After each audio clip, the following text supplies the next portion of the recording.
Дизлайк экстремизму. Негативные проявления в молодежной среде. Этой теме было посвящено мероприятие, организованное Ком молодежи региона. Сотрудники Федеральной службы исполнения наказания рассказали студентам о важности недопущения ложных идей и о последствиях экстремизма. Марина Баркинхоева законспектировала. Мероприятие «Дизлайк экстремизму и негативным проявлениям в молодежной среде» на Назрановском политехническом колледже было организовано Комитетом по делам молодежи при поддержке регионального отдела Федеральной службы исполнения наказания. Нужно отметить, что подобные встречи проводятся регулярно в различных учебных заведениях республики.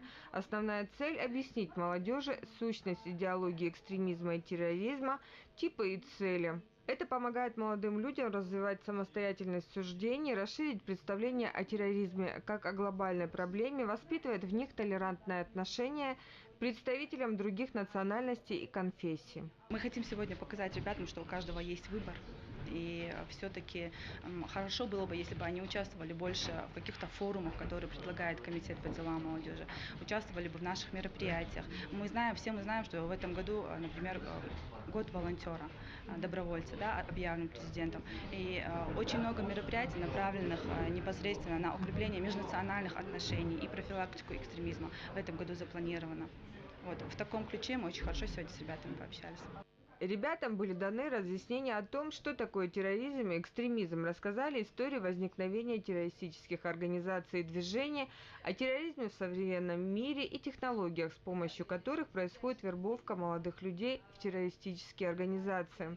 Студенты, в свою очередь, подготовили доклады о самых громких терактах в России и мире, а также способах их предотвращения. Это очень негативное явление нашего века. Конечно, это не то, что негативно, оно имеет очень отрицательные стихийные последствия. И она захлестывает, к сожалению, молодое наше поколение, которые не умудренные опытом, которые не знают, в принципе, что является допустимым нормой в нашей жизни. Поэтому необходимо чаще проводить такие мероприятия. Тема очень актуальна, особенно среди молодежи, когда молодые парни поддаются влиянию абсолютно неизвестных людей, которые неизвестно чем руководствуются, у которых абсолютно неблагие цели, именно касаемо своего общества.